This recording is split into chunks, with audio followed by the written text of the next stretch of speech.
Serious times. This is what you do. This is your wheelhouse. Constitutional law. You have a lot to add to this national nightmare they're creating. I'm still getting through the Mueller report here, actually. We spent years and years on the Mueller report and $40 million and congressional hearings and Mueller, and they connected the dots and they found all kinds of... I'm still on page 397 of the Mueller report, and then they throw Ukraine at us. It's hard to keep up, Sean. Anyway, after we were attacked at Pearl Harbor, Admiral Yamamoto of Japan, he said, "I fear all we have done is to awaken a sleeping giant and fill him with a terrible resolve." You know, Adam Schiff, you are in some ways Admiral Yamamoto. You just awakened a sleeping giant. You threw everything you had at the president, at the Republicans, at 63 million voters who voted for this president, and this is the best you have? This is the best you have? You have nothing. And you controlled everything. You controlled the witnesses. You controlled the information. You interrupted the Republicans. You had control over the hearing room, control over the rules and the timing and the press events, and you'll have control over the charging document. You're the Democrat Party's Yamamoto. And even now, with all the control that you've had, and all the positive press, and all the clownish legal analysts and the rest, and the propaganda that they're pushing and they're celebrating, the polls for Donald Trump are going up. Now, once the Senate has control over this, there's no more Adam Schiff control. There's no more Nancy Pelosi control. There's no more of the mobster types that we saw in the Democrat Party, preening and beating their chests. And the American people, they revere their Constitution. They cherish their franchise. And they demand fairness from their representatives. And let me tell you something, Democrats. You screwed up big time. This was the weakest conga line of hand-picked witnesses I've ever seen in any hearing at any time. There's no smoking gun. Overwhelmingly hearsay. Basically, what did we have here? A small cabal of State Department and NSC bureaucrats who didn't like Trump or his policies.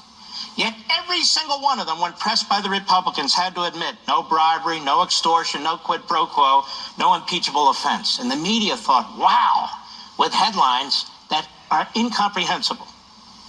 Not a single witness could or did accuse the president of criminality. Only a single witness had directly spoken with or met with the president about any of these issues. And he said, no, the president didn't do anything. He didn't do anything. We look at Ukraine. We're getting these lectures from the witnesses and the Democrats. Ukraine needed the aid. They needed offensive military aid. We need it for geopolitical reasons. Their witness today, Fiona Hill, she was just, I can't believe the president did this. Look what he's doing. He's empowering the Russians. And she wrote a few years earlier a long op-ed saying, don't give the Ukrainians the military aid they're asking for. As a matter of fact, the Democrats and their great leader, Barack Obama, he refused to give Ukraine the offensive military weapons they were looking for.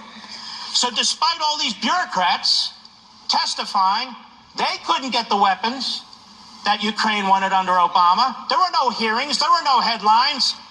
It was Trump who got the Ukrainians the weapons that they needed. It was Trump who stopped the Russians. It was Trump who put the most severe sanctions in modern history on the Russians. It was Obama who appeased the Russians. It was Obama under whose presidency the Russians invaded Ukraine and annexed Crimea. If you want to impeach, then we need to retroactively impeach Obama. Now this will move to the United States Senate. Let's hope the Republicans, for once in their life, grow a spine. I want to remind the Republicans, including the half dozen or so, who were not, we cannot reveal the whistleblower. Read your damn law. You wrote it. Read your law. The so-called whistleblower is not a whistleblower under your law. The so-called whistleblower's complaint right here is not covered by the statute that you wrote. the phone call between President Trump and President Zelensky is not covered by the statute you wrote. President Trump is not covered by the statute you wrote. And the so-called whistleblower is not anonymous under the statute, is he? So the president's lawyers will finally get a shot at the whistleblower who never wrote this complaint. And they will get to ask him. They will get to say, I know his name, I'm not allowed to say. I know all about him, I'm not allowed to say. But it's time that sham comes to an end. A president gets to confront the person who's challenging him. Now, here's some of the questions for Mr. Whistleblower. Who was involved in writing the complaint? Who advised him to use the whistleblower statute to create this false protection? Did he speak to Adam Schiff or Nancy Pelosi or any Democrat members of Congress directly or through surrogates? What did he discuss with Schiff's staffers who formerly were the NSC? Did he speak to, we want to know yes or no, Lieutenant Colonel, or Mr., may I say, Vindman, or not? We want to know all about this whistleblower because the whistleblower wants to bring down the President of the United States. Moreover, we want Hunter Biden. We want Hunter Biden, not because of anything in our imagination or right-wing conspiracy theories, because you folks at Politico and the New York Times and other places, you've told us about Hunter Biden. You've told us about the Bidens. Don't we have a right as the American people to know if the individual who may be nominated as the Democrat nominee for President of the United States is a crook? Is that the only family in American history who's not to be investigated? I don't think so. And one other thing. This is the so-called whistleblower's complaint. This has been Adam Schiff's playbook from day one. Adam, did you write this?